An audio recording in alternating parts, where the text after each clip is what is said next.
Good morning, and thank you for joining us as we commence on a cultural celebration of We the People. It is such a joy. This is the first time that we have gone online, and it is such a joy to welcome those of you who have joined us, and I hope we will be joined with many of us. We are the Orecha Collective, incorporating the Performance Collective, and I know many of you are asking, who are the Orecha Collective?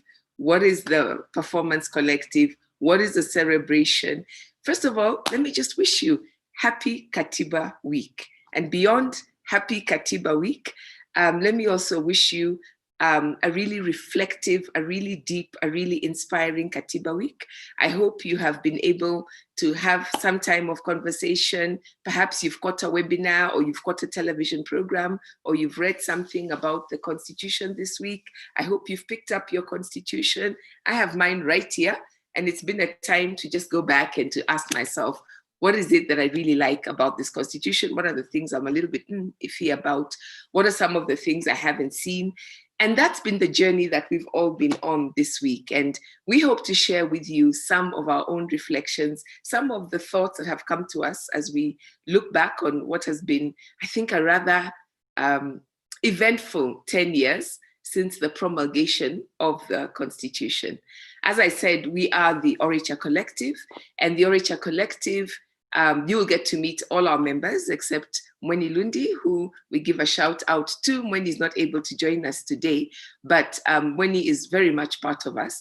And I'm just going to bring up all the rest right now and give them a chance to say hello. Abubakar Zein. Okay, that's actually Aghan Odero. So Aghan, would you say hello? Aha, I have Abubakar. Abubakar Zein. Karibu sana. How are you all? Good morning. And we'll be coming, you'll get to meet all of these guys in detail. I just wanted them for you to hear their voices and have a sense of who is who before we go further. Salma Mwangola, who is our recruit.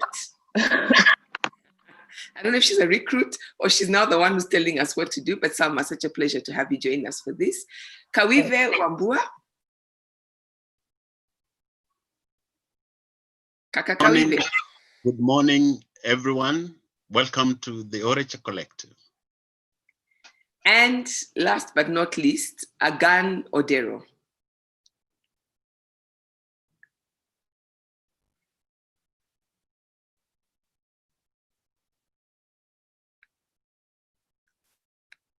Aghan, I think you may still be muted. I can see that you are speaking.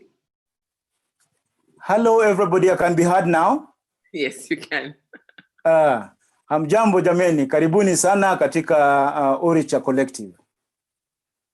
And I just want to say first up, before we go into anything, we are really, really grateful to Inuka Nisisi. I know Inuka has been hosting several conversations, several reflections on the theme Katiba at 10 and Tekeleza Katiba. And I think what we really thought was, let's also take some time and do some art.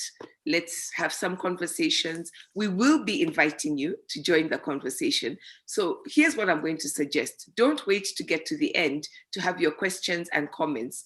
Start putting your questions, start putting your comments into the chat or into the Q&A. We will be tracing that as we go along. I think what we're going to do is have some performances. Then we're going to have a time to look at some of those chats, engage with some of your questions. Then we're going to go back into some more performance, and then we're going to open it out. This is not the regular webinar. It's not one of those where we have people lecturing or people sharing their expertise on anything. We're just going to be sharing from our hearts some of the pieces that have really spoken to us at this season as we come to Katiba at 10. And so what we're looking for you is not so much questions in terms of the theoretical basis of a piece or something like that. Really, we're looking at your own responses. Are there things you like about the pieces that we choose? Do they make you think about this season differently? Are there things that you really aren't, I'm not really going with you guys where you want us to go. Those are the kind of responses we're looking forward. And so we look forward to having a really great conversation, both in the middle as we go along, looking at the chat and what you have in your Q&A, but also at the end when we're going to open up the conversation. Now, I am aware that several of you perhaps have never had a chance to meet with any one of us. So why don't we just start by setting the scene so you know who we are, you understand what we mean when we say Katiba 10, you might be coming in and thinking, huh, what is that? And just giving you a space so that when we go into the artistic performances, we're all on the same page. Salma, would you want to just, for those people who perhaps do not know who the Performance Collective are, who do not know what we mean when we say the Orature Collective, perhaps if I may ask you, could you just take us through, let's start with the Performance Collective, because I think that's who many people are really familiar with. Thank you so much for that amazing, wonderful welcome. So we are the Performance Collective, which is the artistry branch of the Orature Collective.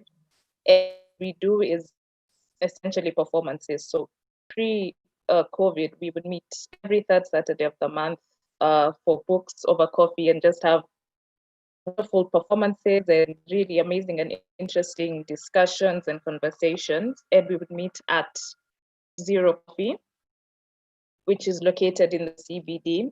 So currently, Point Zero Coffee is closed because of the situation we find ourselves in. But they're still, you can still meet with them every Saturday from 9 to 3 at the Organic Farmers Market in Karen, where they do still sell coffee. And if you can't make it there, you can get in touch with them on the number shared on the screen. And I just really hope you enjoy today's session and you have a wonderful time and we continue engaging.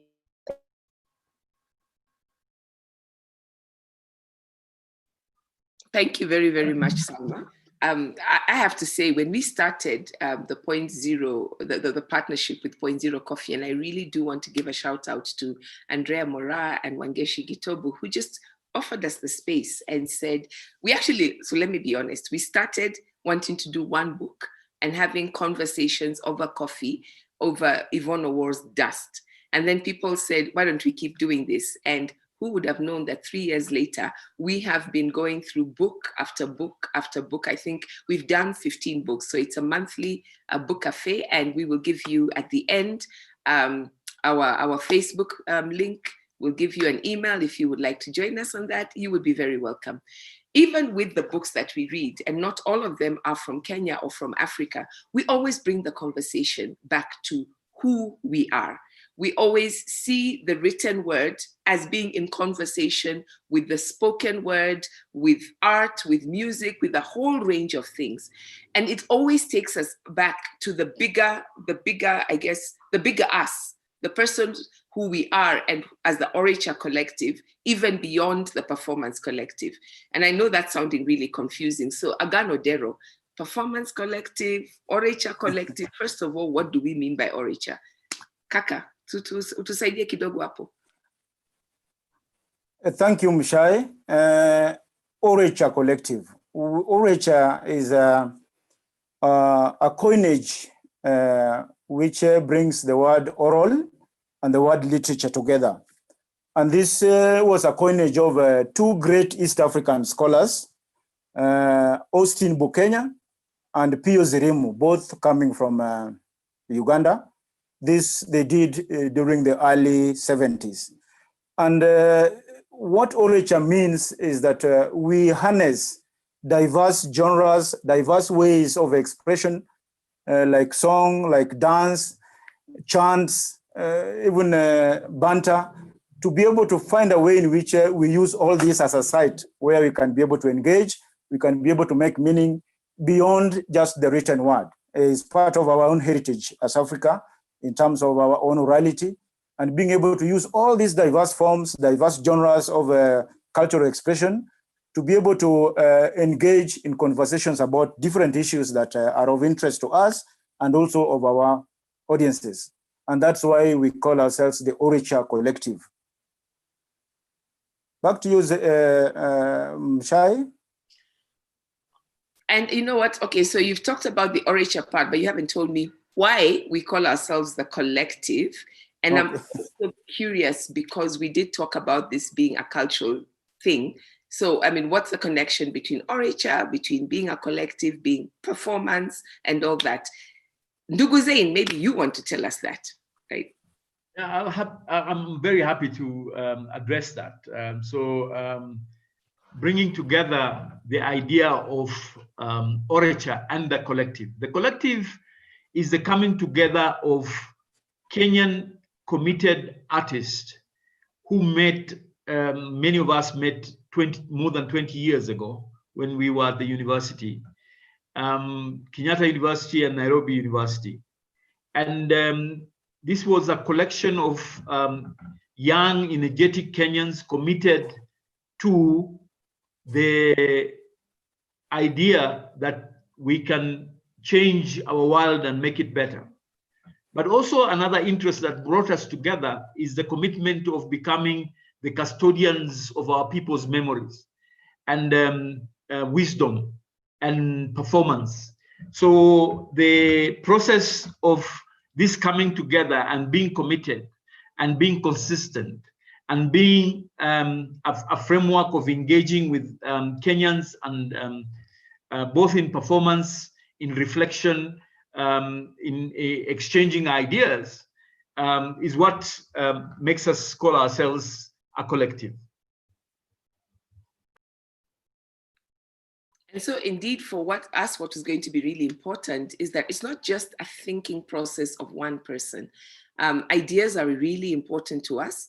For us as the collective, I think the biggest joys we have, even when we are performing, you know, people come to our events and they think that that is the main thing. For us, it's always been the process. It's been that space where we talk, we argue with each other, and we, by the way, we do argue, where we tear apart what we want to do, and we look at a script, we look at a book, we look at a poem, and then we have discussions about it. And then as we start to put it on stage, or as we start to stage it, as we say, we begin to discover new things with it. I think the best part of it, and what we are all looking forward to, is after we have shared these things with you, is to hear back from you, and to hear what thoughts you also have. And we do this, as Zein said, in a range of different ways, and we hope that you will join us as being part of our collective today. Now, let me come to the word. From the time we set out that poster, every time I think I put it on a group or I put it somewhere, the first question that came back was this word, cerebration. And everyone was like, oops, there's a typo. You meant to say celebration. And I know that in Kenya, some of us, R and L is a bit of a challenge, but no, we did mean it, and we meant it very, very seriously. Cerebration is a word that I think it's Aikwe Ama who has given it to us and really had us thinking. And Ama, for those of you who've read his book, The Healers, draws attention to this propensity we have of having celebrations that once upon a time had meaning, right? You once had an independence, you know, there was this whole excitement of Kenya was moving from being a colonial entity to being an independent state, or to being a republic, or whatever it is we're celebrating. And everybody was excited about it. And then 10, 15, 20, 30, 40, however many years later, it's just like, guys, let's get some choma, let's drink, let's go dancing, let me sleep. And the day ceases to have any meaning. And so Aikwe Ama brought the word, said it should be cerebral. These occasions, such as the promulgation of the Constitution, after 10 years, not only should we celebrate that once upon a time, here's a great thing that we did, but we should celebrate it. We should make it cerebral. We should have a reflection. And we thought, why not have the reflection with everybody else? And because, you know, I'm sure I don't have to remind you this. This is my favorite. If you ask me one article in the Constitution, my absolute favorite is Article 11. Culture is the foundation of the nation. And we began asking ourselves, what do we mean? And we have a YouTube out there. If you Google culture is the foundation of the nation, or go to the Elephant, who've been very supportive of us, you will find a conversation that we've had just on that. And culture is more than the artistic products of a nation, but then they're a useful place to start. As Salma said right at the beginning, it's the arts are the expressive arm of culture. Performance is the way we engage with each other as a catalyst to conversation. But we are inviting you to a cultural celebration of Katiba at 10. Katiba at 10. Kawive, kwani hiyo Katiba at 10? Kwa nini? Thank you, Mshai. Katiba at 10. Tunapozungumza kuhusu katiba ikiwa na miaka 10. We are talking about the 2010 constitutions that we promulgated on 27th of August 2010. We are saying today that constitution is 10 years. So we are celebrating the 10th anniversary of the constitution and remembering how come we have this constitution, remembering how or what is the status of our application, our use of this constitution. It is also a time that we reflect on the journey. Where did we come from? How come we got our constitution in 2010? And we remember that from independence, we had a constitution that was mutilated and changed 28 times in 3 years. So by 1965, already Kenya was in a bad place. And so from then, with the Oginga Odinga forming the KPU with the Bildad Kagia, up to 2010, there has been a journey, a concerted effort of saying, let us renegotiate the state, let us renegotiate the apparatus of governance in this country. And therefore, this is a time that we remember that journey. We remember the many people that we lost on the way. We remember the bitter struggles that we had in the 80s and the 90s when this country was reduced to a singular narrative, the narrative of Kano. You are either in Kano or you are nowhere. When you had to get permission to think, when you had to get permission to speak out on anything. But then we got the constitution, and in 2010, and now we are saying, what have we done with it? And we are reflecting on how has it been implemented. We realize that it has not been implemented as we anticipated. We see that there has been a systematic subversion of this constitution. The document, the process, the product that was supposed to humanize us, to make us more human, to make us feel, yes, we are Kenyans, and this is Kenya for us, has been left out in the cold. Indeed, in the words of one of the constitutional gurus, Willy Mutunga, he said that today we face a situation where we have a baby that is 10 years old, and this baby has been captured by traffickers of child body parts. You know, this child has been unable to grow. This child cannot feel the joy. And this capture is something that we need to reflect about to see how do we free our child? How do we nurture our child further going forward?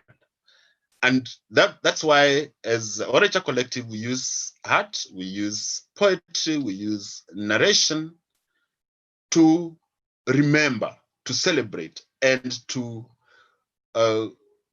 see how can this also be the framework of having new discussions, having new stories, new narratives about our country going forward. Thank you, Mshai.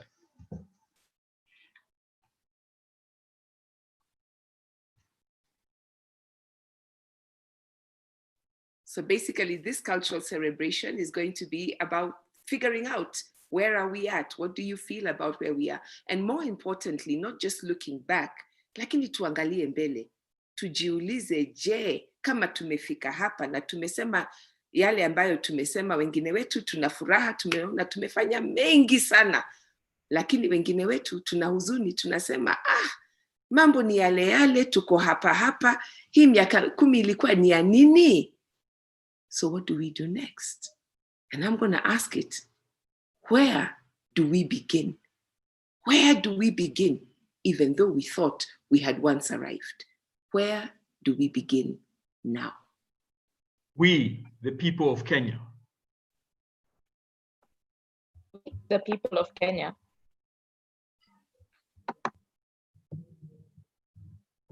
We, the people of Kenya. We, the people of Kenya. We, the people of Kenya.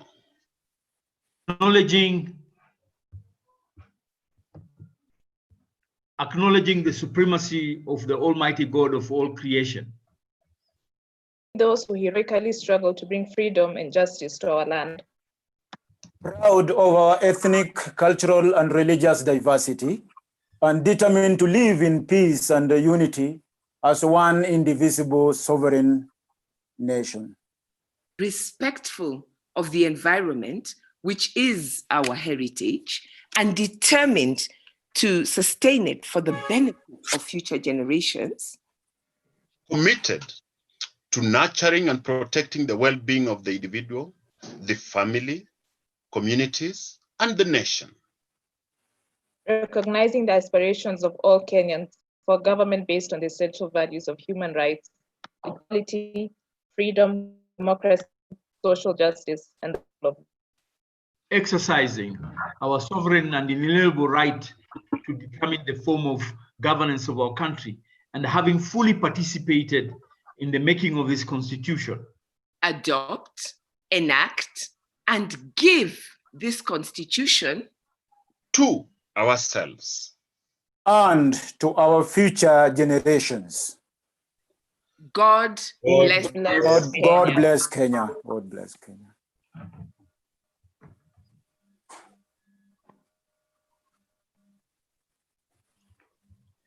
So this is the preamble to our constitution. I know many of you has had this preamble recited, spoken, and repeated many times. And this preamble introduces us to many great ideas and aspirations. But to begin with, I would like us to focus on two. One, the celebration of our diversity, and two, actually the celebration of those who struggle to bring peace, stability, freedom, and justice to our land. And as the preamble talks about, today we will be celebrating two Kenyans who struggled for freedom and justice in our country. And the first one that we will be celebrating is Mshai Mugo, whose first anthology of poetry appeared in 1973, but then she was a lecturer at the newly inaugurated University of Nairobi, a position from which she would rise to become the first female dean of the Faculty of Arts at Kenya's first university. Being the first was not anything new to Mshai Mugo. She had been the first African girl to recently integrate high school. With that kind of background, one might have said she was well on course to rise to the very top of the Kenyan elite. But she was not, and that was not what she chose as a path for herself. While at the University of Nairobi, Mshai Mugo worked with others in the liberation movement, determined to see the promises of independence so many had worked for so long to come to a full realization. She soon developed a reputation as not only one of the country's leading intellectuals, fighting for the right of every Kenyan to live a life of human dignity, but also one of the pioneers of Kenya Cultural Revolution, co-authoring the seminal The Trial of Dedan Kimathi with Ngugi wa Thiong'o, not only as a challenge to the official history of the Kenyan past, but also reasserting the place of women in making the Kenyan future. From her seminal collection of poetry, Daughter of My People Sing, I would like to introduce Dr. Mshai Mwangola, an oratorist, scholar and performer, one of the best that we have, performing Mshere Mugo's poem, I Took My Son by the Hand. I introduce you to the performance of Mshai Mwangola.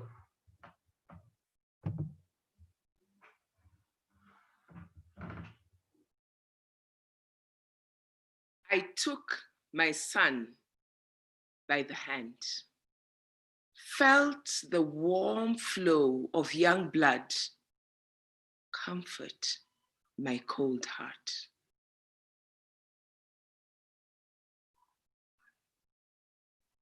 This way, we walked 5 long miles to attend celebrations.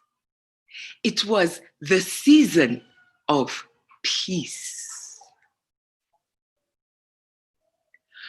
Away with agitators! Love and brotherhood, Jew! Division and hatred, Chini!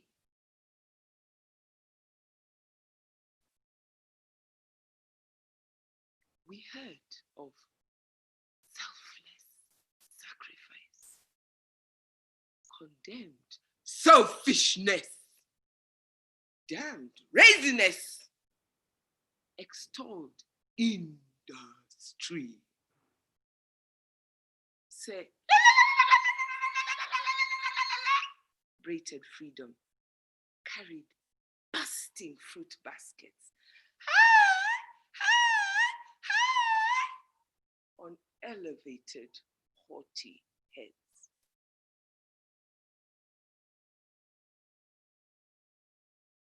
Towards sunset, we set off for home.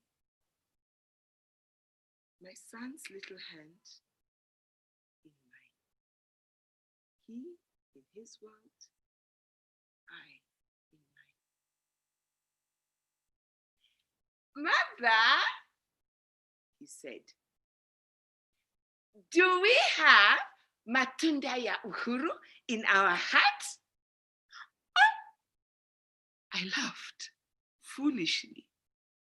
Mother. Yes, son. Do we have some? Silence. May I eat one when we get there?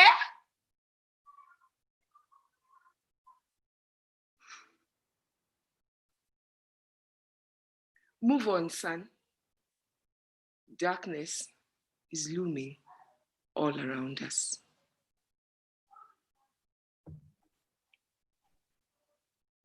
Thank you very much, Madam Mshai. That was a sample of Mshere Mugo. Now, Dr. Mshai, I would like to ask you, why did you pick this particular poem and why Mshere Mugo? Why did I pick this particular poem? I think I picked this particular poem because it was 10 years. You know, this particular collection, Daughter of My People Sing, came out exactly 10 years. I'm sure she may have written it a bit earlier, but it came out in 1973. And I think it captures that euphoria and that, oh, I want, you know, everything we ever dreamed about is coming together, which is, I think, the same thing that we experienced with the promulgation.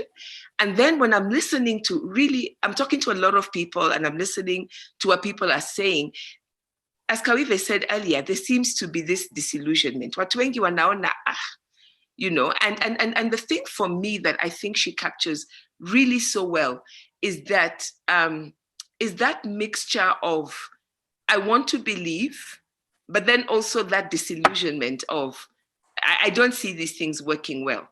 And for me, the other reason that I picked it is I love the fact that knowing what happened in Mshair's life. It is that moment where you take a decision, and at the end of this, we don't know what this mother is going to do. But I do know that Mshair then, in 1973, even when she seemed to be really on the path of, I have arrived at the University of Nairobi, which was the only university, so there were very few lecturers at that time, she then committed herself to working for these causes, as you said earlier. And so for me, I feel that it is that moment of one generation realizing, I've got to do something for the next generation, for ourselves and the next generation, but also of a new generation coming to ask, okay, so what is this about? And I also feel that there's a new generation, children who are being born when we promulgated the Constitution are now 10 years old, and we have to begin to bring them into these conversations.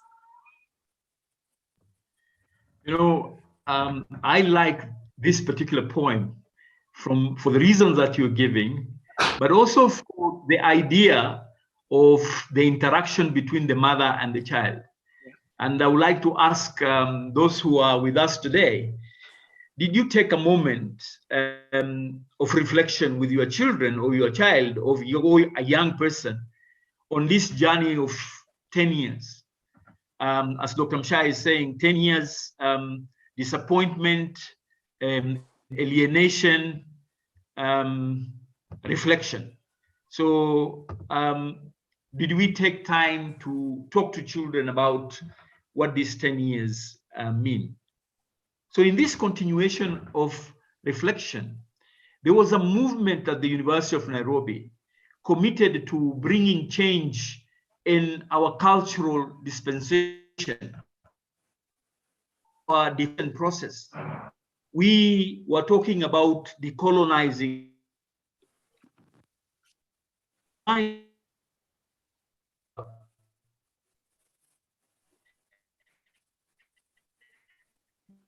Many of you would working with Professor Michelle Mugo and say, Ngugi wa Thiong'o and others. And it's important to start giving names and faces to these others. They struggle at the University of Nairobi in the Department of Literature and say, as an independent people, we cannot continue to just teach foreign literature, but we must also teach our own literature. But also, if we teach foreign literature, we must to contextualize it and see how it fits in our own lives. When they protested, Ngugi and others, and moved away from the National Theatre because it was committed to doing foreign plays only, they went to Kamiridu. So that was a journey of liberation. And when they went to Limuru in Kamiridu, they wanted to do their performances there. Unfortunately, although they did original works by Kenyans, for Kenyans, but we also went with the proscenium arch. We went and built a stage there and put curtain forming.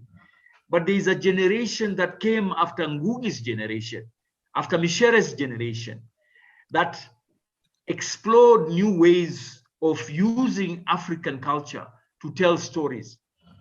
And even when we were performing material that came from far away from us, we customized that material.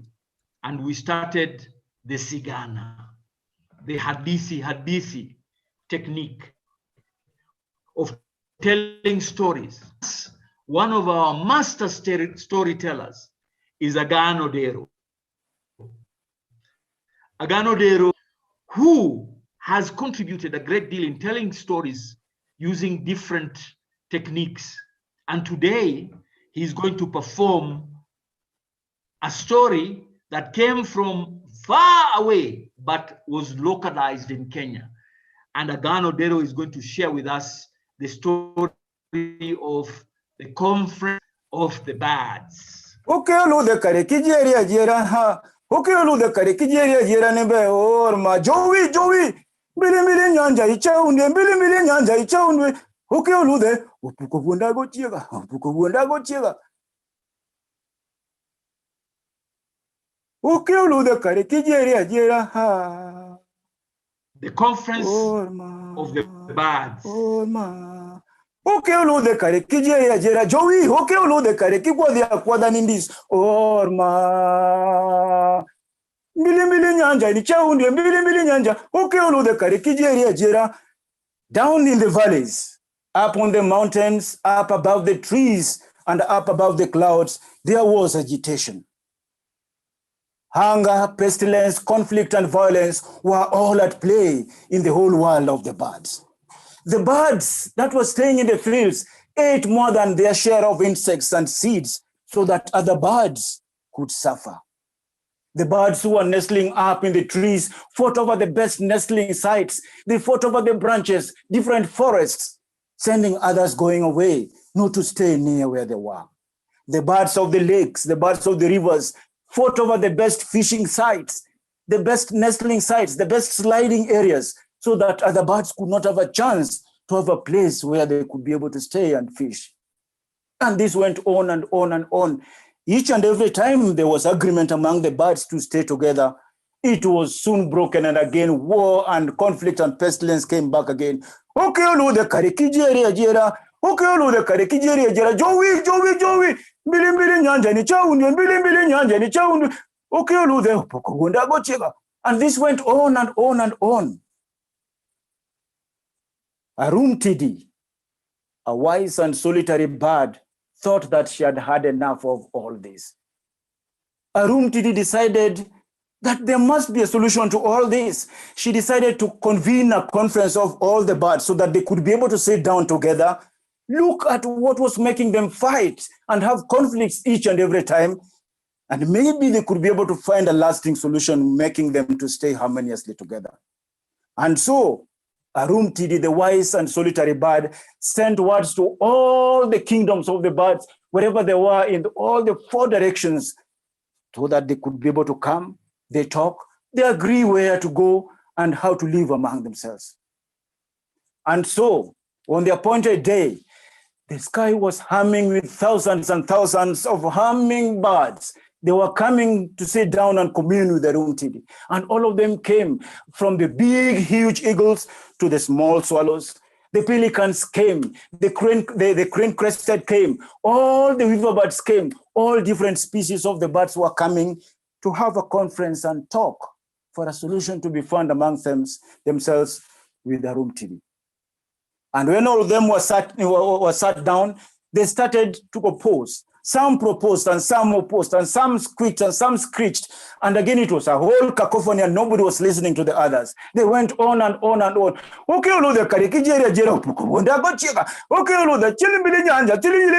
and this went on until that wise and solitary bird Arumtidi had had enough of it all, and he stood up. Friend birds, listen to me. Let us all behave like civilized creatures. We cannot all talk at the same time. Who will be doing the talking and who will be doing the listening? Let us give each one of us a chance and let us listen through. And that way, we might be able to come closer to the solution you're looking for. And so the birds settled and they kept quiet. The first bird to climb on the stage, address the others, was none other than the eagle. And he spread his mighty wings and his sharp talons and his sharp beak. And he talked to the birds. And he told them, birds, my dear friends, look at me. I do not want to hear any nonsense among ourselves here. I'm strong. I've got my sharp talons and my sharp beak. Choose me to be your leader. And if anyone among us brings any chaos, if any disgruntled elements bring any conflicts among ourselves, I will simply strike them off with my talons and punish them. Choose me to be your leader, and we shall live happily, peacefully among ourselves. The birds listened and looked at the sharp talons and the sharp beak of the mighty eagle.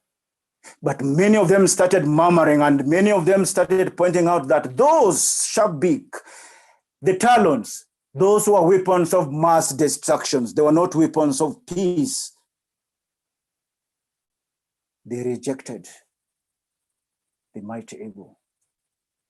And when the mighty eagle saw that, he slowly came down from the rostrum, folded his mighty wings, his sharp talon, and went and sat at the back of the conference, never to speak again. The next bird that climbed on the rostrum to speak to the others was none other than Tula Nyangoro the owl. And he slowly came and looked at them with his huge, piercing look. And he told them, "Friend birds, look at me." And all of them looked back at Tula Nyangoro the owl. His penetrating look was discomforting, but they bided their time, and Tula talked to them. "Choose me to be your leader. I am wise. I bear wisdom. I see our world here. I also see our world hereafter.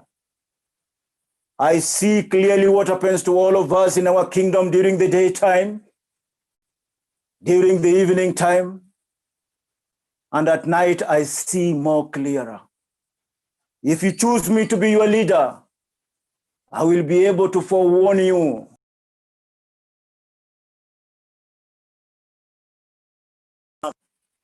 And I'll be able to foretell, and we'll be able to meet all our problems before they can be able to consume us. Choose me, I, Tula Nyangoro, the owl, to be your leader." And the birds were transfixed on his gaze. Minutes passed. Voices from the birds started rising up, and some of them, many of them, came up and said that no, they were not sure about Tula Nyangoro the owl, for he is a loner. Nobody is his friend. Nobody knew his ways. They could not trust him. Nobody knew his thoughts, and they rejected his leadership. Like the mighty eagle before him too folded his wings, took his gaze, and sat at the back of the conference, never to speak again. The next one to come was none other than the nightingale. And the nightingale belted pure melody, sang and sang, sweet, soothing song that mesmerized all the birds. And when he spoke, he told them, "Birds, the solution to our problems lies within the beauty of the melody. I, the nightingale, will lull you with all my sweet melodies. I will compose songs of love. I will compose nostalgic songs of our future, of our past. I will be able to sing each and every time any conflict comes to our land. This way, we will live happily among ourselves." And the nightingale sang and sang, belted tunes, nostalgic songs, love songs, until she sang on and lost herself in the vanity of her own song. Nobody could be able to understand her nature. No, the birds, yes, they were mesmerized, but they were not sure whether they could be able to penetrate the hearts, the character of the nightingale. And they rejected the nightingale too. Like the mighty eagle and the owl before, the nightingale folded her wings and went and sat at the back of the conference to keep quiet until the very end. The next one to climb the stage to talk to the birds was none other than the peacock. And the peacock dazzled the birds with beautiful feathers and gave one hell of a catwalk back and forth as the birds looked at the peacock. And the peacock spoke to the birds and told them, "Friend birds, the answer to our tribulations, the answer to our conflicts lies in the beauty that I hold. Can't you, all of you, see yourself with the different colors you have on your feathers on me? I have all of you are in me. Choose me to be your leader. And anytime there'll be trouble upon our land and conflicts, I will be able to dazzle you with all our beauty. We will simply focus on our aesthetics and our land will know peace. Choose me to be your leader." And the peacock again took a long catwalk, dazzling each one of them with the beautiful feathers. The birds looked again and they kept quiet, but they are not sure. Yes, they saw themselves, the hues, the different colors, that they had in their feathers. Yes, they saw all this in the colors that the beautiful peacock had. But again, from each and every direction in the conference, voices started coming up, jutting up, and many of them claimed loudly that, yes, you are beautiful, peacock, but when you look around clearly, we can see that you've got the worst of all legs in the entire kingdom of the birds. And all of them busted out laughing. When the peacock heard that, she was annoyed. She folded her beautiful feathers and the colors, just like the owl before him, the mighty eagle, the nightingale. The peacock went and sat at the back, never to speak again in the conference. So each and every bird had a time, and this went on and on. Each and everybody tried, but there was no one that could be able to be chosen among them. Arumtidi, that wise and solitary bird, was so disappointed, and she stood up. Friend birds, we have squawked, we have screeched, we have talked all at the same time. We have given each one of us time to be able to tell us how best we can be able to solve these problems, and yet nothing is coming out, and time is passing. I think we should stop this conference. We must, to find a solution to our problems, we must all go and seek the solution to our problem from our God. Our God? They were surprised. Our God? We have a God? What? Yes, Arumtidi told them, we have a God. We have a God? Who is he? Where is he? Where? How? How can we reach him? Our God is called Irizurubi. Irizurubi? Irizurubi? That is the name of our God. Where is he? Yes, our God is called Irizurubi. Arumtidi repeated again. It is only him who knew us before we were born. It is Irizurubi, our God, who knew us before we were formed in forms of eggs and hatched. It is only him who knows us beyond this life circle that we have. When we die, he knows where we'll be leading to and where we'll be going. Let us all go, because he knows the solution that can make us live happily together and harmoniously in this kingdom that he brought us into. Let us all go and seek that solution from him. And when the birds had Arumtidi talking like that, they said, yes, what are we waiting for? Let us go. And all of them started standing up and wanting to emerge and start the journey. Arumtidi told them, wait. It is not that easy. It is not that simple. The journey to see our God, Irizurubi, is not a simple journey. It will not take us days. It will not take us weeks. It will not take us months. It will take us years and years. We will go and pass wide, expansive lands of swamps, full of different creatures and snakes. Some of you will not have energy upon their wings and will drop down and die. We will pass through hot deserts, where some of you will be burnt, and without any strength on you, you will fall down and die. We will pass through huge ranges, long, huge ranges of mountains, freezing with coldness and snow and ice. Some of you will be frozen to death. Some of you will die. Some of you will fall down upon those sharp cliffs. And by the time we reach our God, some of you will not even have the energy to present our petition to him. Will you still be ready to come with me and undertake this torturous, difficult journey to see our God? Arumtidi put the question again to them. And the conference was silent. Some of the birds were not sure. Some of them offered to stay behind and guard their kingdom, and promised that when the others come back with a solution from their God, they will march together with them and they too will own the solution. Well, some of them were not sure. They said, well, we will be able to pay for the solution if you bring it back. But we are not going to undertake that risky journey to go and see a God that we've learned of only today. Arumtidi was not sure. What would they do next? Many of them were unwilling. They were not convinced. Then he stood up. Let us meet for those who are willing and brave enough and ready to undertake the journey. Let us meet after 3 days to undertake the journey to go and see Erizurubi, our God, with the petition of giving us a lasting solution to live together harmoniously among ourselves. And so, my dear people, after 3 days, the birds gathered again. But this time, it was not thousands of humming wings gathering.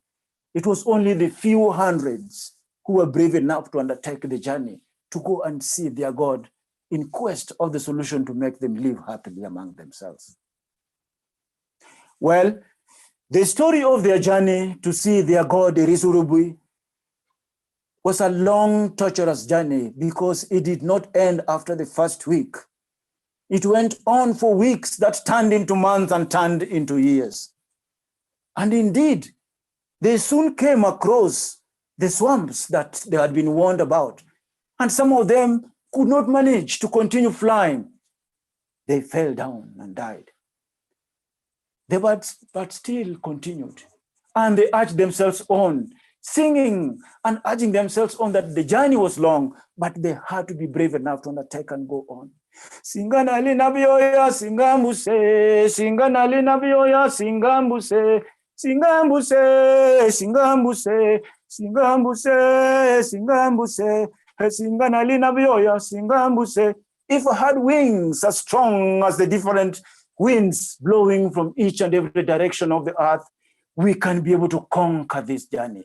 Let us go, spread your wings, fly, for the wind will take us all the way to our God. Singana linabioya, singambuse, singambuse, singambuse, singambuse, singana linabioya, singambuse. They went on and on and on. Yes, they came across the huge expansive desert that was so hot that it burnt some of the feathers of some of the birds. And those who were not lucky enough fell down and died.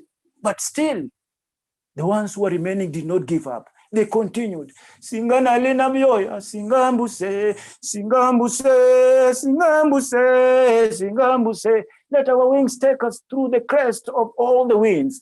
We will go and see our God. Singambuse, singambuse, singana lina mioya, singambuse. They went on and on. And soon, the birds came across the Valley of Love. And in the Valley of Love, the birds met Laila and Majnun, two wonderful great lovers who were sentenced to die upon the Valley of Love by each and every time sacrificing their love for each other, dying and coming back to life. But that is another long story that I will tell you another time. The birds continue with their journey. Singambuse, singambuse, singambuse, singana lina bioya, singambuse. The birds went on and on and on, and soon they came across the Valley of Death. And in the Valley of Death, the birds saw a hideous creature that looked like a hairy lizard that was sentenced to die, clutching upon a boulder, waiting for death to come, contemplating death, dying, but coming back to continue clutching the boulder, on and on. But that too, my dear people, is another story to be told another time. The bird's journey continues. Singana lina bioya, singambuse, singambuse, singambuse, singambuse, singana lina bioya, singa. They went on and on and on, and soon they came across the Valley of Deprivation. And in the Valley of the Deprivation, when they looked around, they saw strange monks, hermits, people who are deprived, looking for solutions, and each and every time they found solution to their problems, they soon forgot about the solution and continued searching and searching.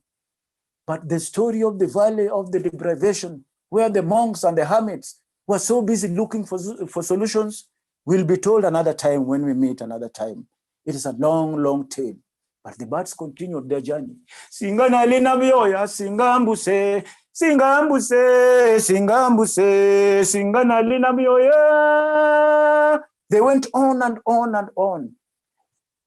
The birds were so tired. And soon they came across a huge mountain covered in mist. and they were nearly giving up, when at the crack of dawn, the mist that covered that huge mountain slowly cleared right in front of them. And there, when the mist cleared, they saw a huge gate leading to the palace of their god, Erisurubi. And again, they got the energy and they moved towards the gate and they started banging at the gate. Open for us, open the gate. We are from the kingdom of the birds. We've come to see Erisurubi, our god. Open up the gate for us. They banged and banged and banged and banged the gate. An Askari guardsman who was guarding the gate during that night shift heard the strange bangings. And he came and slowly opened just a chink to see who was banging on the gate of the god Erisurubi. And there he saw them. Birds, dirty, stinking, tired, nearly half dead. And he was surprised. You half dirty, stinking birds? You want to see Erisurubi the god in your condition? And the birds were surprised. Yes, we want to see our God. We've been traveling for years. We must see our God. You want to see him in your condition? You are stinking like this, and you want to be in the presence of God? And he banged the door. Never, you will never see God in this condition you are in. The gates were shut.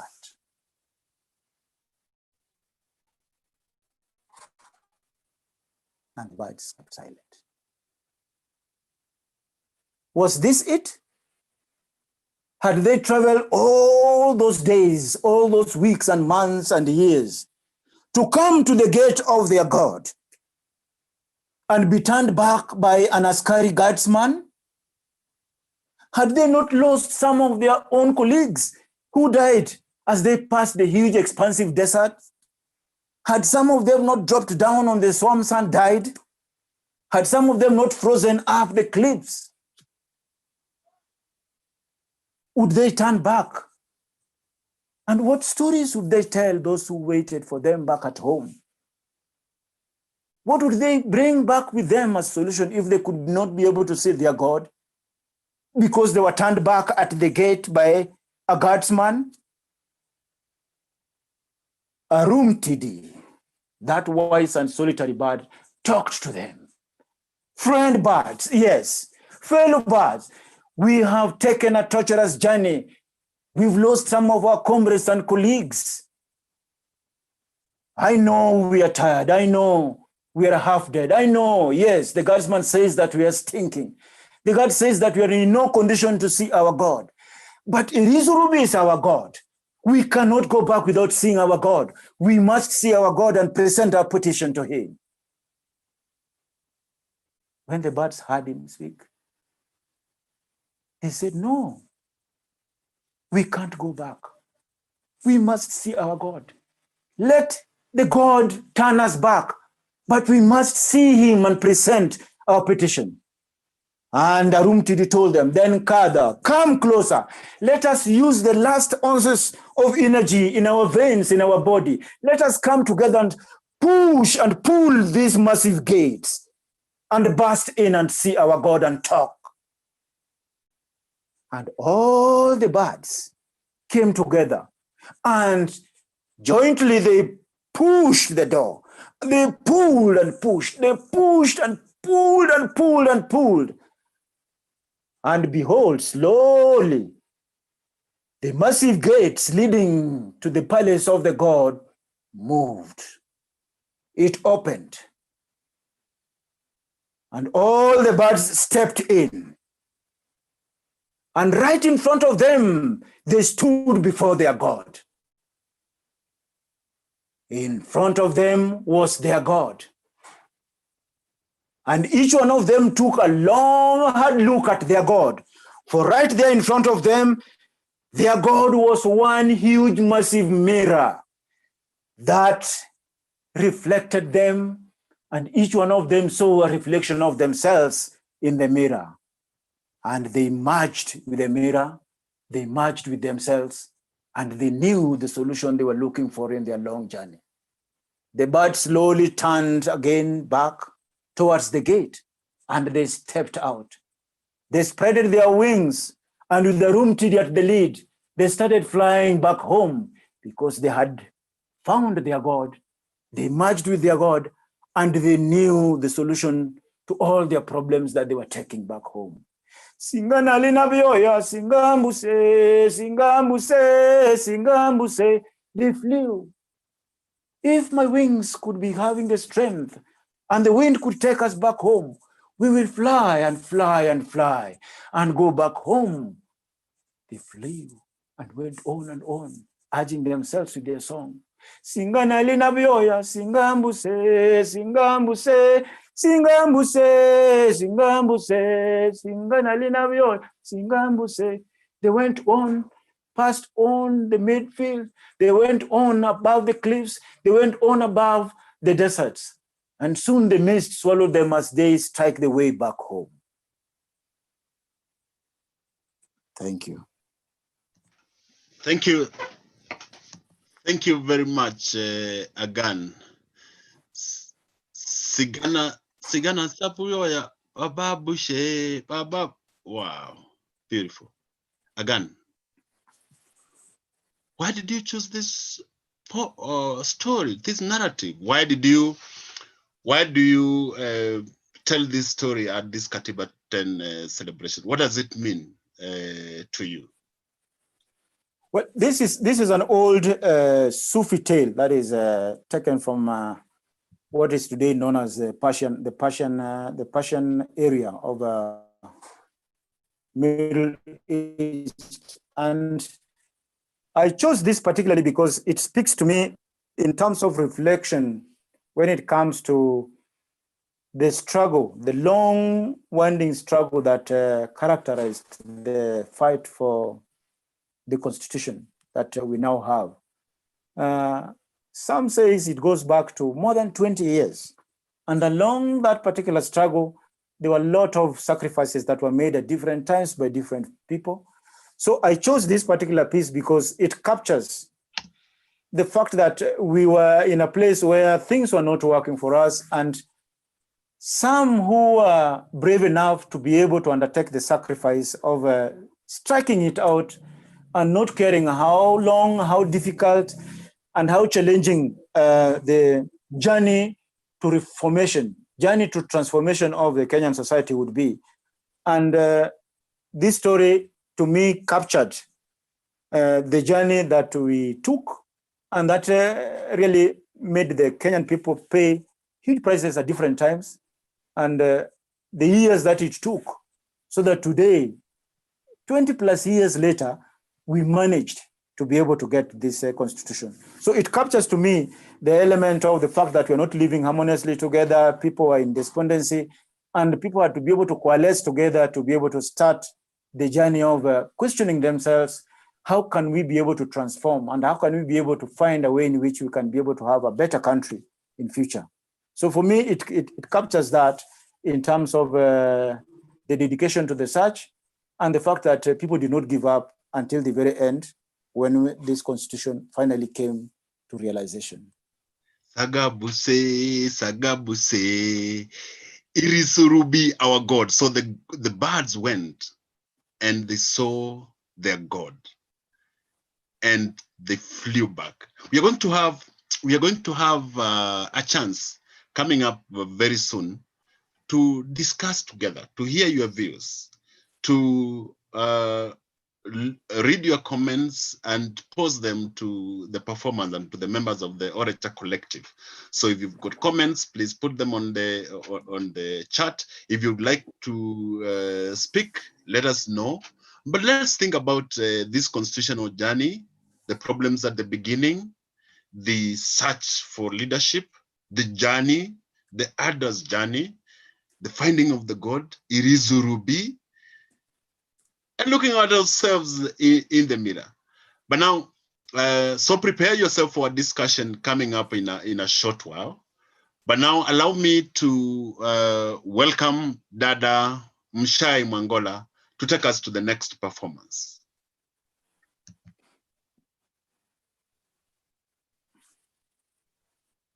Dada Mshai. Thank you very much, Kawive. I keep forgetting to put on to unmute myself because I was sincerely just caught up in that performance. So thank you very much, Aghan. It's such a pleasure to introduce the next performance, and specifically by starting with just talking about the person who is behind that performance, because I think he reflects so much of who so many are right now, young people. If I am young, how do I speak to the nation? Where do I go to be able to engage with these matters of the nation? Well, the poet whose work we are about to engage with actually started right there. He started out as a distressed young man somewhere in Mombasa, 19 years old, fermenting the phrase that we're all beginning to think about now, good trouble. He had watched his young country, and I'm talking now about the 1960s, take a wrong turn somewhere along the way. And he began to reflect with other young people just like him. They began to ask themselves questions, they began to mobilize, and they finally decided to push back. And in his case, he chose to use the power of the pen. He reflected, he wrote, they printed, and at the dead of the night, they distributed pamphlets all over Mombasa, and which finally went to also other parts of the Kenya, seeking to renew the conscience of the nation, to return to the right path, that which had been envisioned at independence. The final pamphlet he wrote, the first pamphlet he wrote was entitled, Kenya Twendapi. And then he was betrayed. He was arrested. He was charged with conspiring to overthrow the government of Kenya using arms. In fact, he became the first Kenyan in the independent Kenya to be sent to jail for intellectual work, because people knew he was being persecuted for asking important questions about this new nation, for standing up for truth and justice. During his solitary incarceration, he continued to reflect, he continued to write. Between 1969 and 1972, while he was in prison, he wrote poetry. When he came out, he published it as the book of the anthology, Sauti ya Dhiki. And so today, it is such a privilege to share this abiding faith in the struggle by presenting to you one of the poems from Sauti ya Dhiki, Mambo Yana Mambo Yake, brought to us by kaka yangu Abubakar Zein. Karibu sana. Mambo yataka buswara, kinguvunguvu hayendi, yatakatuvu fikira nyofu ziso na mapindi, fikira za kitwabora, kitwabupu hakiundi, msonayo hayatendi, akanyokewa na mambo. Kutenda pasi kuwaza, mambo hayawezi nyoka, yatakabongo kutuza, lituzike kwa hakika, kwani mambo ya kusoza, yasozwapo husozeka, yote yakavurugika, yasifaidie mambo. Mambo yataka kupima na kujua ndia zake, yataka na kutizama yaliyoko mbele yake, ndipo yapate simama vizuri, yaimarike. Mtu haya na yashike, afanikiwe na mambo. Mambo yataka subira, hino ni moja shuruti, na hiyo si masahara, yataka mtu thabiti, kwani nayo kila mara haishi kutuswaliti. Mambo kuwa madhubuti na yasubiriwe mambo. Mambo hayapatikani bila misukosuko na tabu kama nini na tumbi ya masumbuko. Mtu kamwe asidhani mambo ni mteremko, yanayo vingi vituko, mambo si matezo mambo. Yataka moyo mgumu, moyo wa stahamala, uliokwisha hitimu kuvumilia madhila, moyo unaofahamu kwamba mambo si kulala. na wala si kama kula, si rahisi kazi mambo kama hayataki mtu wa moyo laini. Muda akifikwa ni dhiki akawa yutabani, akaona hayanyoki akayawata ndiani. Kabisa hasikizani mtu huyuno na mambo yataka ujuzi, kijinga hayatakwenda, yataka mtu maizi, mjuzi wa kuyatenda. Zitatarampo tatizi kama matandu kutanda, ziwe hazitamshinda kuyatatulia mambo yataka kujua ujuzi ulo kamili, yataka alomwelewa atumiaye akili, si yoyote kuambiwa tenda lile au hili, pasi ya kuyajua hayatengenei mambo. Mjinga huvunda mambo yakawa ni mvurugo, akumbwapo na vikumbo ijapokuwa kidogo, huweza zamisha chombo, mambo yakaenda upogo, ikawa ni kubwa pigo kuharibika mambo usiyoyajua mtu usiyajaribu, kwani yatakusumbua na kukutia aibu, sababu hayatakuwa bure atajipatabu. Mambo si ya mtu dubu, sojua kwenda na yeshapo kutendwa mambo yataka ngojewa, yangojewe yapikike, kuiva kwake hukawa. Mambo si tabia yake saa hiyo kuwa, yataka muda kupawa, ndipo yawe rara mambo hayataki moyo ulonapupa na kwani yake matokeo ni ya kupambua pambo. Mambo ya kupekwa mbio hayabali bali kwenda mbio kombo. Pupa ndipo mtaimbo wa kuyavunda mambo yana wakatiwe, hutendwa ukiwadia. Kwa makini yawekewe saa ya kufanyiwa, hayataki yachelewe wala yatangulia. Mambo huleta udhia yakitopangwa yataka pimiwa hali kabla ya kutendwa kwake, hali ya hapo mahali vizuri ibainike. Kama itayakubali iwe ili mambo yatendeke, zipimwe yatengene na hali zake hali isipoafiki haufai ushindani kabisa, hayafanyiki hayanyoki asila, kwani mambo hayataki kushikiwa nyingikani. Iwato tabia hini, mambo ndio yawe aliye mtu mwerevu hali ya shindani nayo, kiona hali ni mbovu hautui wake moyo, hungoja kwa utuvu hali mrusio, ijapo akenda nayo na kuyapeleka yataka kusumbukiwa, yatafutu kila ndia, yataka kulimbikiwa na bidii jari moya, yataka jasho kutoa na moyo kujitolea. Mambo yahitaji haya kwamba yafaulu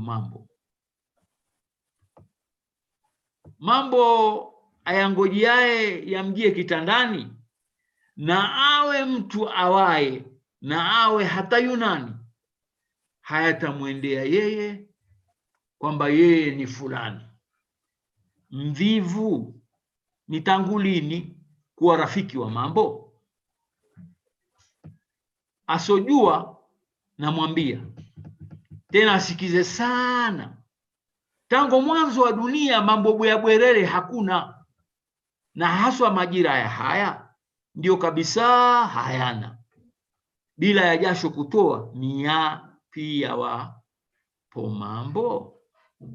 mambo yataka imani, mtenzi awe nayo imani ya kuamini kwamba atendayo ndiyo, asiwe nayo moyoni ile itetelekayo. Hii si hiyo ambayo yatakikana na mama. Asiweza kutimiza hizino sharuti zake, ningependa kumweleza kwamba asitaabike. Mambo asiyoyaweza ni heri asiyashike. Mambo bila mambo yake hayawezi kuwa mambo.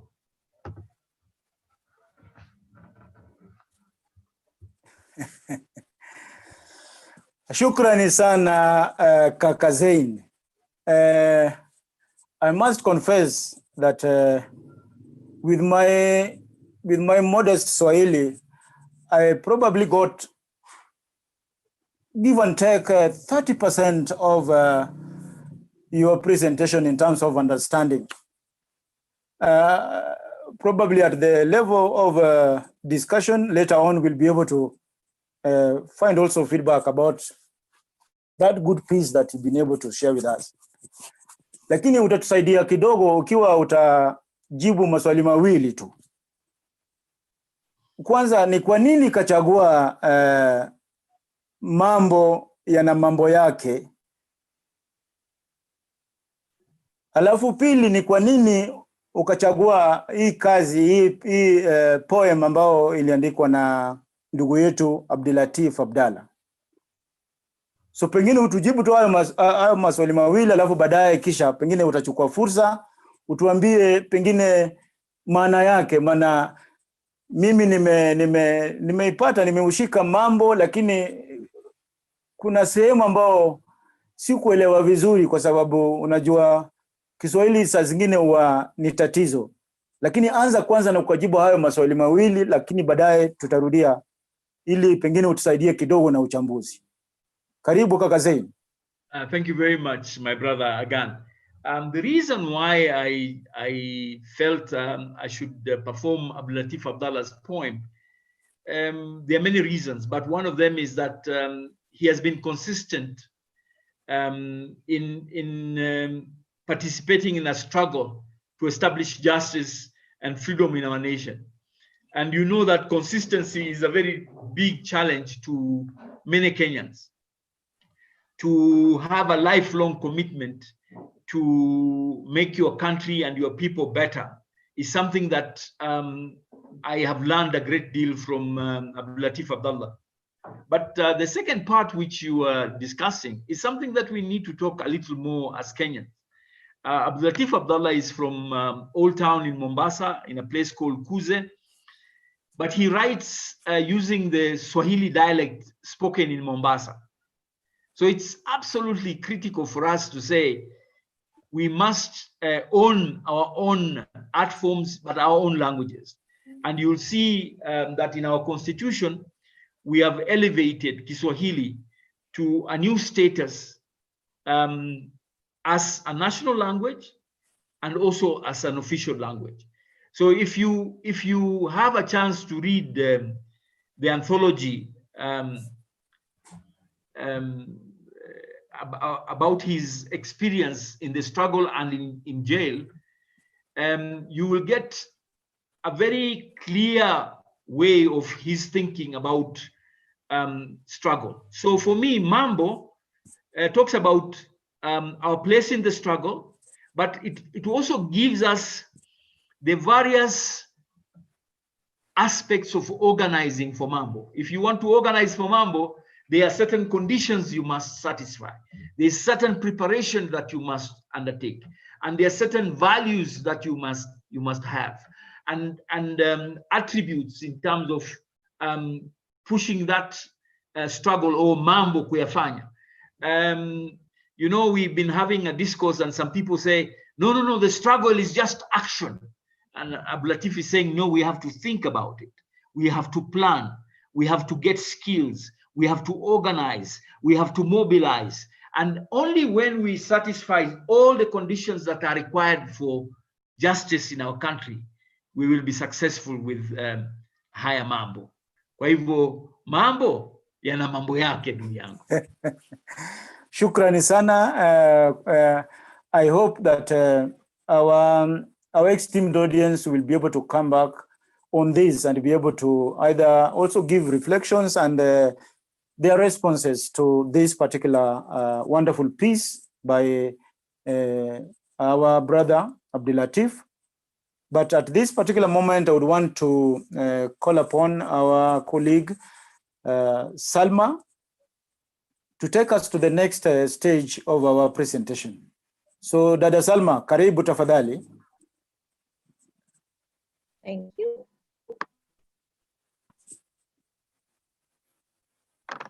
Thank you, Aghan. So up next, we have a performance by Ola from a poem by Ngwatilo Mawio, who's one of Kenya's most talented artists, in my opinion.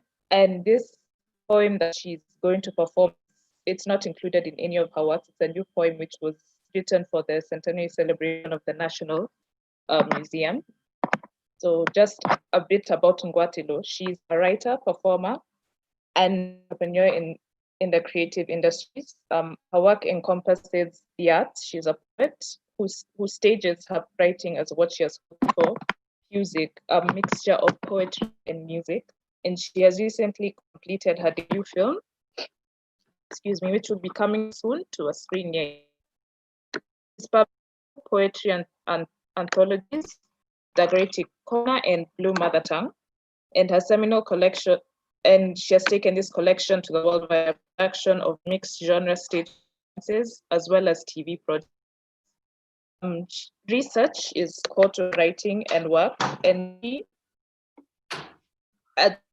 in people with her most writing and research venturing into the intersections of the contemporary lifestyle and identities of the people of Kenya.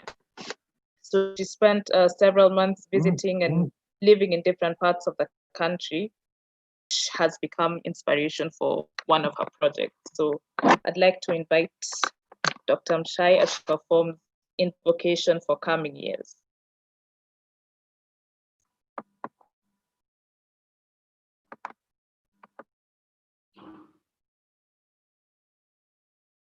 The land has changed.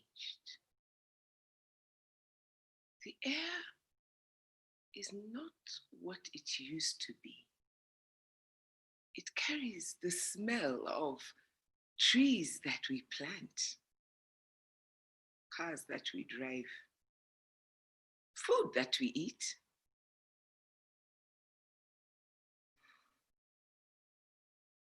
Those who remember also smell the absence of trees and shrubs that have not survived.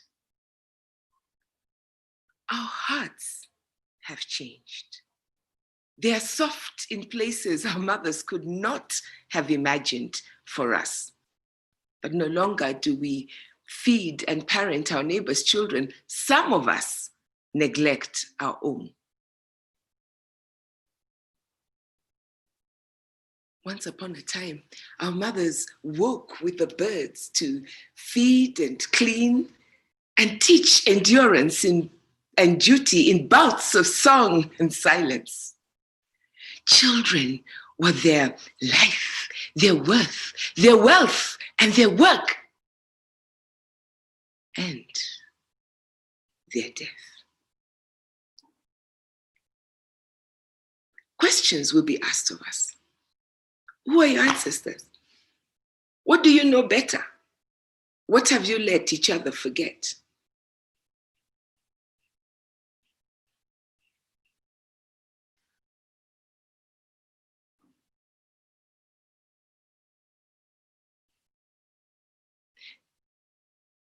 It's the future I want. To have a child who knows her name.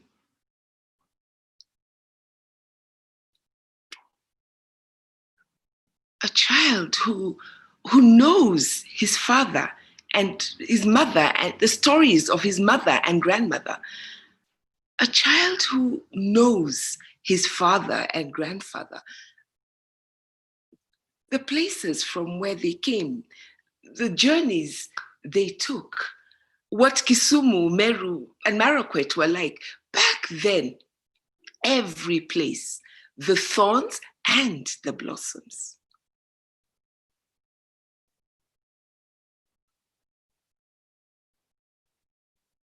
Who are our ancestors? What do we know better? What have we let each other forget?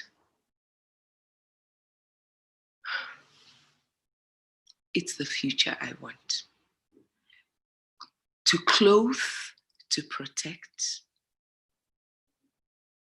to fatten, like the goats in which I put my hope. I shall wrap it in stories told in words, in pictures, in song, in dance.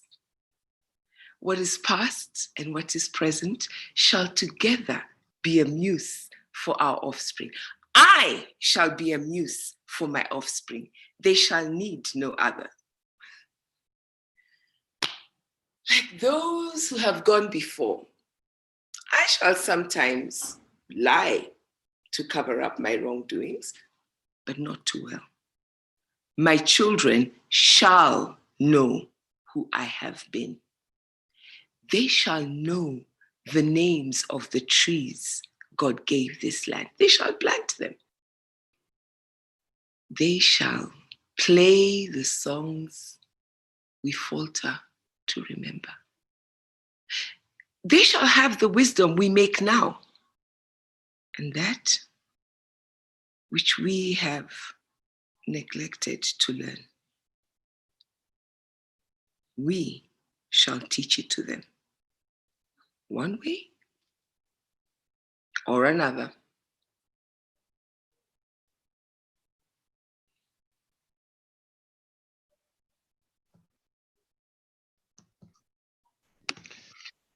Thank you, Mshai, for that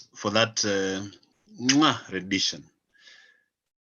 But tell us, Mshai, why this poem? What is it in this poem by Ngwatilo, that made you choose it for this performance? Very briefly. I think it started just when we started talking about Mshere's piece. And for me, it's full circle, right? It was from 1973, here we are, 2020, another celebration of 10 years. And I loved this, that we are still thinking in this way, that we're still reflecting on what comes with the next generation.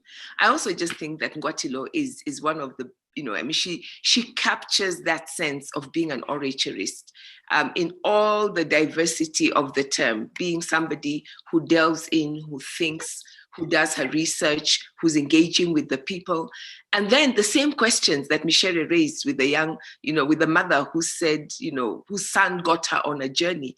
I think Ngwatilo is taking us back to the responsibilities that we need to have today, the questions we need to ask ourselves, that we can no longer leave these things to politicians, to people we call civil society, but taking that responsibility and knowing that one day we will be held responsible by the people that we love, the children, the generations that come, who will ask us, what was your part in bringing the life that they will be living in those days, the Kenya that we will have by the mythical 2050, 2063, 3000, whenever it is that we'll be looking back on these things. So I think that's in a nutshell, that's what drove me to this. Plus, I just think Ngwatilo is an amazing writer. So I just love working with her work. Thank you. She's here. I hope she's clapping there with me. So now is our time. Now is our time to interact, to talk about this. We will be allowing you now to speak, to say, to give a comment. But first, I'll start by reading some of the comments that have come through about the performance.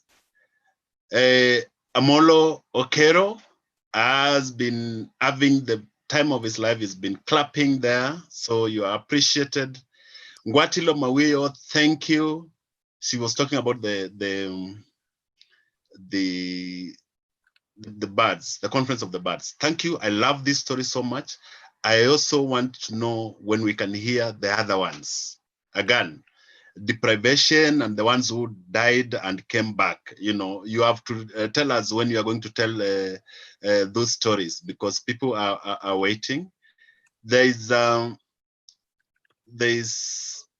a comment here also from Ngwatilo. You know, the relations by Mshai, fantastic. Then there is this point from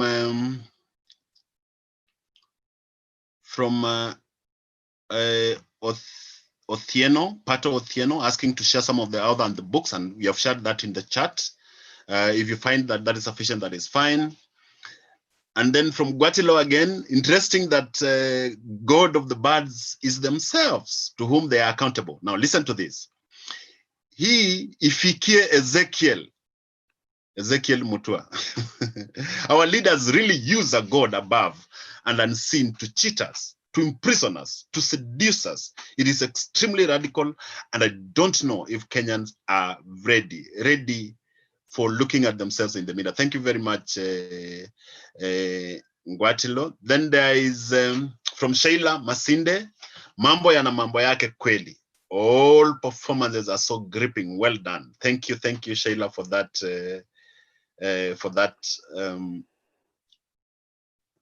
Comment. And then Abubakar Sahid says, "Awesome, worth every second."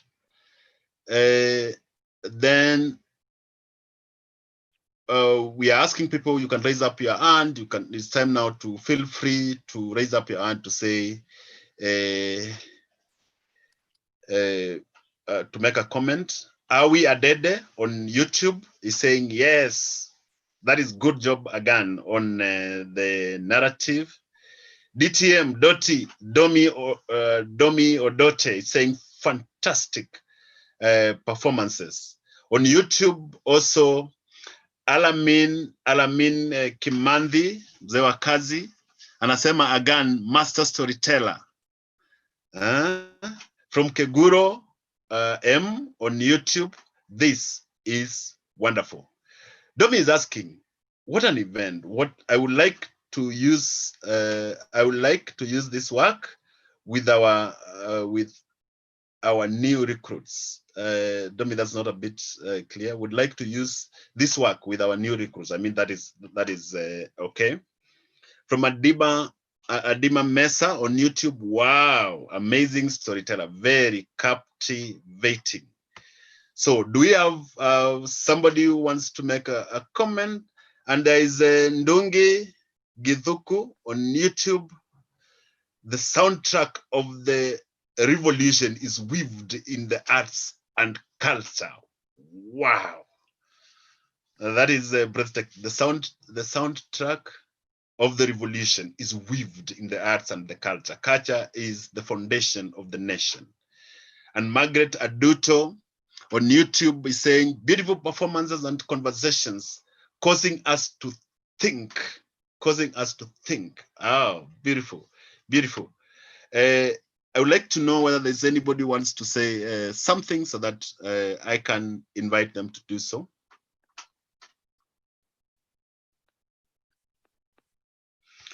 And if not, panelists, is there something striking that you would want to share further on this? Because we wanted this performance and this celebration to be different from all the others. We want to hear your voices. We want to hear this, even if you have written the comment. Can you speak? Can you tell us, especially if you are on the call? Can you tell us what?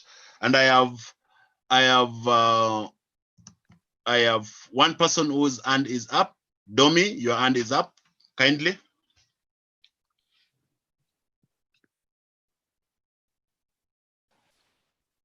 I can't unmute. Okay.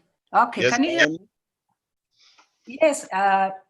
is really fantastic, even for those of us who have been in the sector for a long time, and you can relate completely to what the messaging is, especially to our context on the implementation of the Constitution.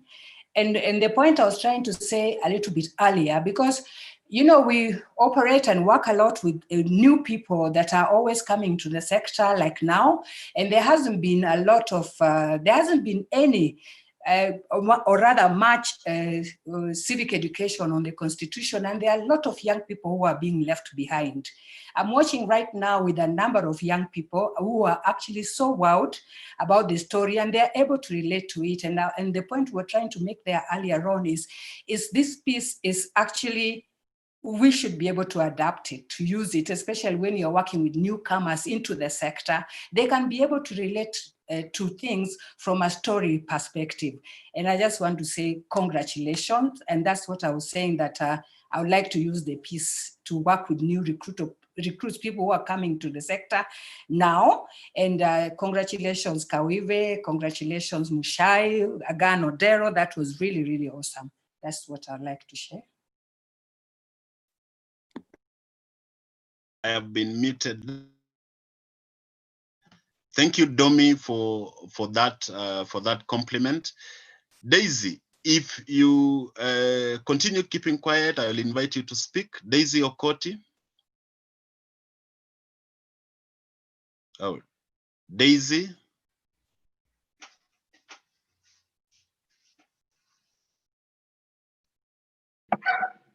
Hello.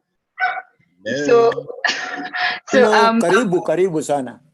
Asante. So I have been so excited, especially from the beginning, the nostalgia about the what is it, the book club and just the coffee. So I had to take a bit of time to now transition to what we're doing today, which was, the celebration.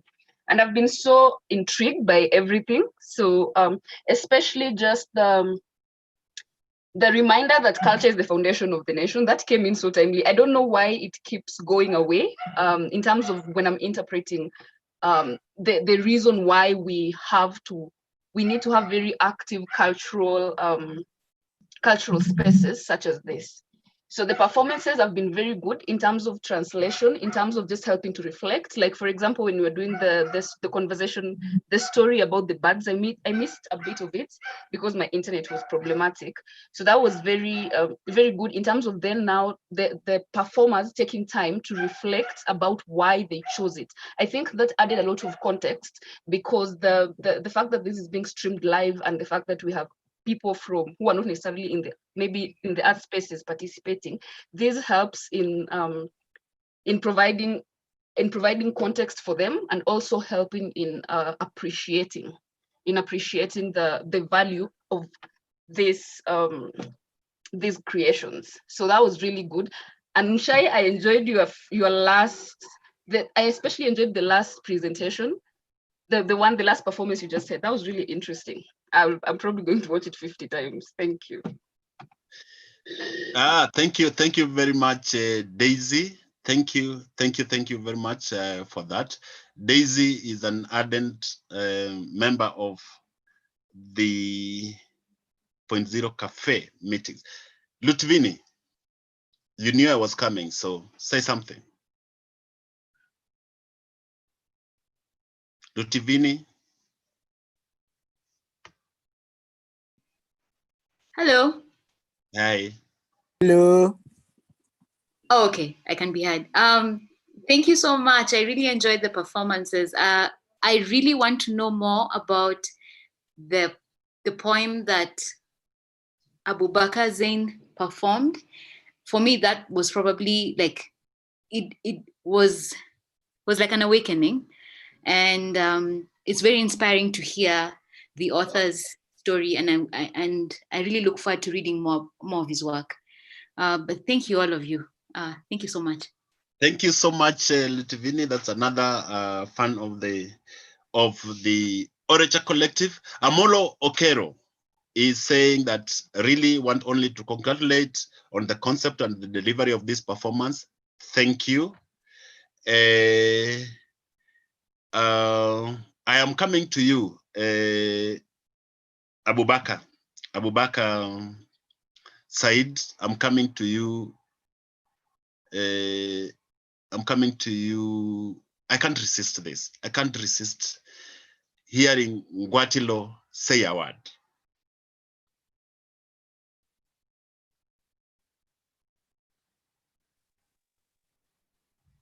Hi. Yes, I thought yes. I would pass quietly. Thank you. I think we sometimes enter a space. I've been actually just reflecting on how maybe 10 years ago at that time, I was very engaged and conscious you know, in the hip hop sense, you know, conscious. But I think it's been a very good time to reflect on where we are now and where I am now and what how I want to go forward. And I think Mshai had asked in the chat that first question of like, who are you thinking about you know, I don't know if it's constitutionalism with, like, how do you think about who we are as Kenyans? And I think sometimes we get to a place of we just close our eyes and continue moving, or we get upset and then it's that. So I'm really grateful for this opportunity to think through story and to celebrate, as you said. And yes, I think Aghan's story, the radicalism in that piece, because it's that story that just passes under there, but it really asks you to question all of these assumptions that we have as a people about who is in charge of us and who is telling us what to do, and how we decide the right way to live. So I remain appreciative of that story, and I think, like Tivini, I really want to hear from Zein again. Thanks. All right, thank you so much. Now, since there are no more comments and being like 10 minutes to the end of our time, I would like now, and we really appreciate your comments, your being with us, everybody who is on, who has been on, and especially for the things that you said. They will make us better, and we hope to continue this engagement going forward. So allow me now to welcome Dada Mshai to take us to the next level of appreciations and conclusions, and many others. And maybe also, Mshai, please, I've forgotten to engage Abubakar, so go on. Sue Claydon, as I welcome Mshai, Sue Claydon says, thank you very much. I'm watching from the UK. Thank you, Sue, for watching. Mshai, karibu. So I wanted to, you know, I was just about to say, it seems to me that we are already breaking the two-third gender rule, because I was hearing ladies, and I know ladies always are the ones on the front line of any of these struggles, of the fight for anything in Kenya, but I thought it would be just fair so that we don't marginalize the other gender to hear from at least one other person. So I'm very happy to see Abubakar Said is ready to step forward. Abubakar, can I give you the mic before we bring this to a close? Yeah, thank you very much. I hope you can hear me. Yes, we can. For me, this is very, very interesting, very exciting. From a selfish perspective, that one, the artists, all the artists who are here, I usually see them from a very different perspective. So to me, today it has been very refreshing to see the real artist. I knew this group is made of artists, but they've always been hiding behind formal meetings. So I'm so happy. I wish you got 6 more hours. But I mean, for me, it's enlightening, a unique way of celebrating our culture and the Constitution, and really to help people drink, or I don't know, appreciate that as Africans, culture, art is what we're made up of, and we should embrace it. So guys, thank you very much, Orecha Collective. We should be doing this often. Asanteni. Thank you very, very much, Kaka. Umetusaidia sana kwa sababu umeanza really to take us where we want to go. And for the encouragement, I want to just thank everybody. It's just been so awesome. For us, this was a bit of a jump of, into leap of faith, as they say, because we weren't really sure about moving online. We have tended to do a lot more face-to-face, and it's just been such a joy to have such an amazing audience to interact with, to look at your comments, to look both on YouTube and those of you who are in Zoom with us. And let me just say thank you, everybody who is on YouTube. We weren't sure whether we should do this as a live share as well, and you have definitely made it so worth the effort. So thank you very, very much. I also want to say that we will continue to engage. At the end of this, we will put up all our contacts. And if you would like to be on our mailing list, please drop us an email or go to our Facebook page, and we'll be happy to add that to you. And I'll come to what the next steps are going to be. But before I do that, again, it has been more than a privilege for us, not only to perform and to engage with all of you, but to engage with these amazing public intellectuals who have been the ones who have catalyzed our thinking. Again, let me thank Ngwatilo. It is so wonderful to have you take time to join us in this conversation. Let me thank our teachers, Mwalimu Mshaire Mugo and Mwalimu Abdulatif Abdallah. Walianza, I want to say, Karneile Ingine, really working to bring us to the space that we are today. And for me, one of the things that are so inspirational about both of these, and please look up their work, engage with them, is that they have remained consistent. Many artists, many intellectuals, many activists burn out. You start with your heart, you put everything into it. And at one point, many people say, Atosha, I have done this, I have done this, I have done this. Now let me put my attention to other things. But both of them have continued to consistently engage, both through their art and through the whole wide range of their intellectual work. Gwatilo, we look forward at 2050 for you to be on a call and to be hearing people perform and read your work, just as we've had the absolute pleasure of doing with Mshaire Mugo and Abdulatif's work. Shukran, shukran, shukran. We acknowledge the work that has been done by the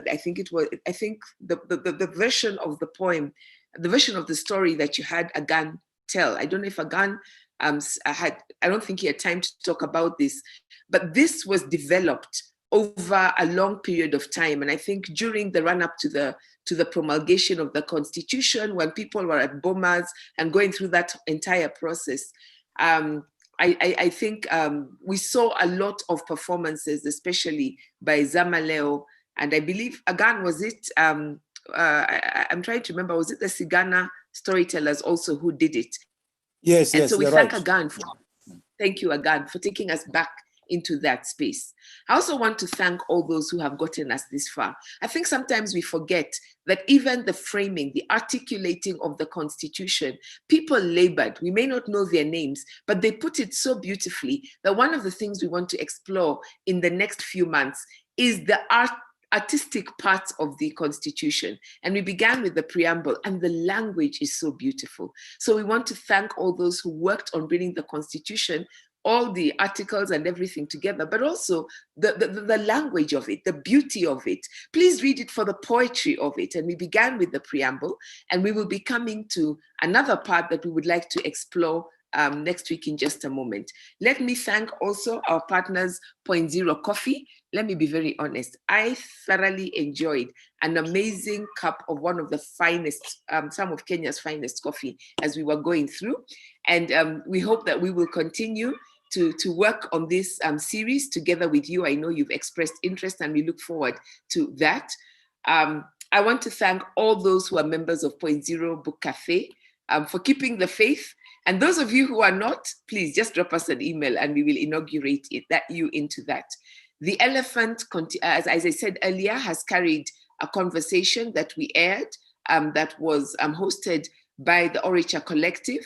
Look it up. Culture is the foundation of the nation. And let me thank again, most sincerely, most deeply, Nisisi Kenya. This was a dream, and then we just thought, okay, we don't know how to put this on YouTube.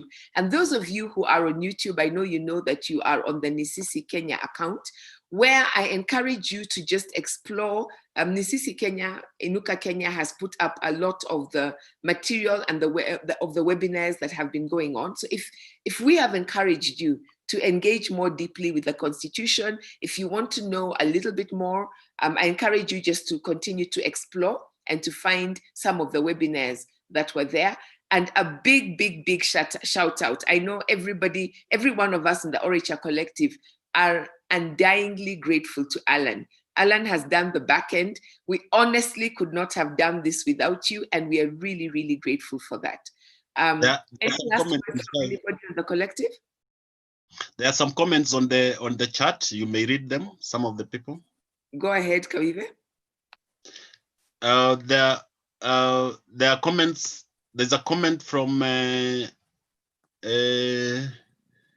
Sam Dennis on YouTube who is saying lovely conversations. Joroge Mombi also on YouTube saying this is amazing. Thank you, Joroge. There is Laura Ekumbo on YouTube saying so nourishing. Juki Githethwa is saying, I have been on great show, powerful tributes to the revolutionary poets. Kudos. Thank you, Njuki. Sheila Masinde says, just to encourage you all to keep at it. This is the best form of civic education on our Katiba. Mother always said, sing, child, sing. Make a song and sing. Beat out our rhythms, the rhythms of your life, but make the song soulful and make life sing. This is from Micheres. Where are these songs? Sheila, next time you will be performing on with the Orecha Collective, and we want you to perform that song so that you remind us of the arts. Tumpigie Sheila Makofi. So next time she will be one of the performers. And from Babu Ayindo, Mzee Babu Ayindo, asante for the performances. I have some questions, but I'll continue to engage offline. Juki is saying that would be good for the Orecha Collective to spread such performances to people's open spaces, in the slums, in the villages, parks, etc. Kazi kwako, Orecha Collective. Wewe ambaye umeanza kuperform huku kwa online, enda kwa village. When this pandemic is behind us, great job pamoja sana. Sheila amekubali. Wow, Sheila has accepted to join the next performance. Vigelegele hapo kutoka kwa Ngwatilo. And I encourage more performances and conversations in Kiswahili and in Sheng, the question of language. Thank you so much.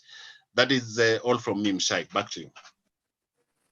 Thank you very, very much. I just want to give everybody else, Aghan, Kawive, Salma, do any of you want to say something as we close?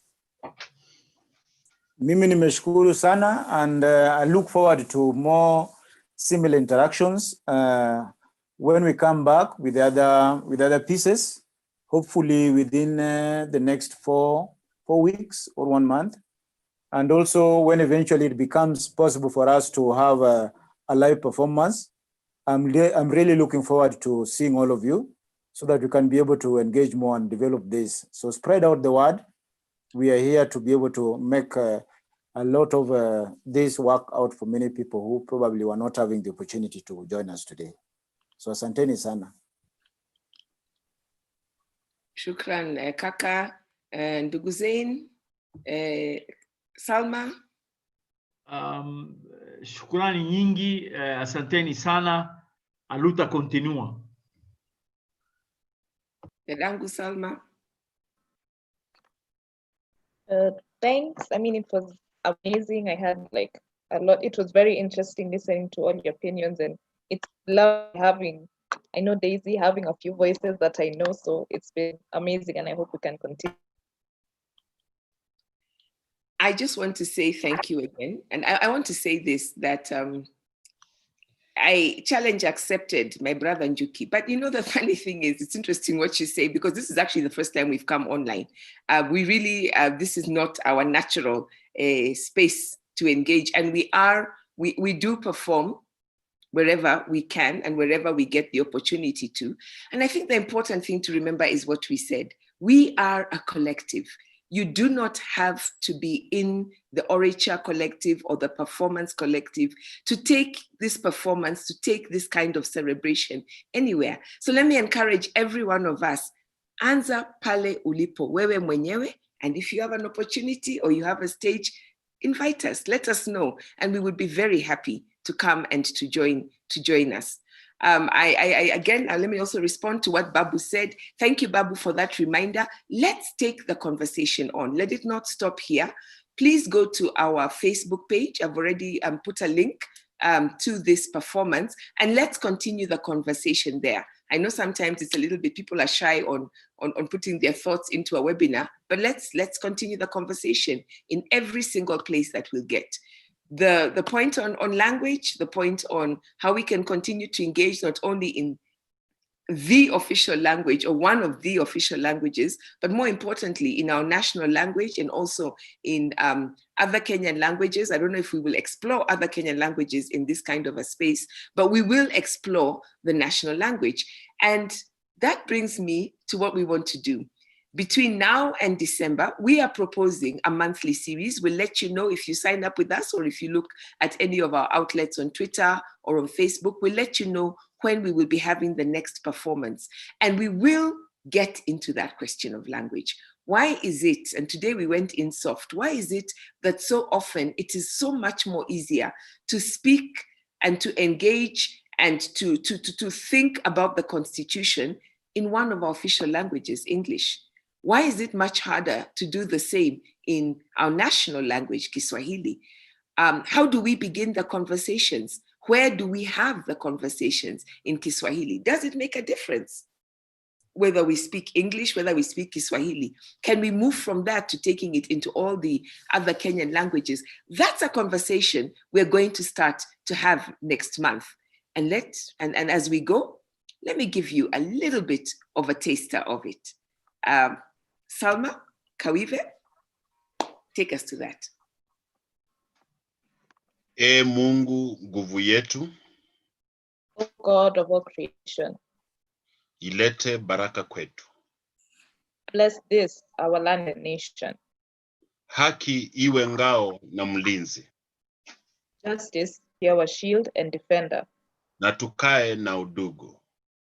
May we dwell in unity, amani na uhuru. Peace and liberty.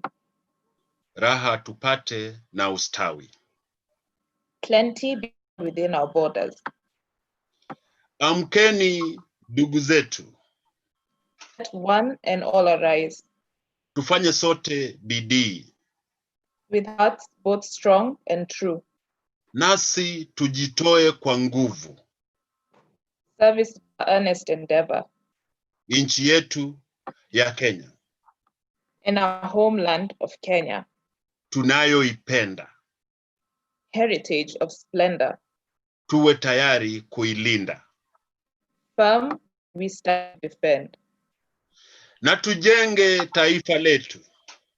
Let all with one accord. Ndiyo wajibu wetu. In common bond united. Kenya istahili heshima. Build this together. Tuungane mikono. And the glory of Kenya. Pamoja kazini. The fruit of our labor. Kila siku tuwe na shukrani. Fill every heart with thanksgiving.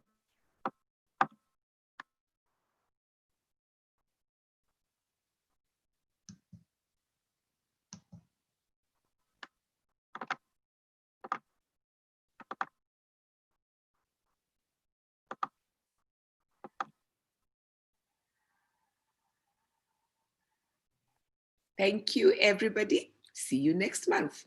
Have a wonderful Katiba month.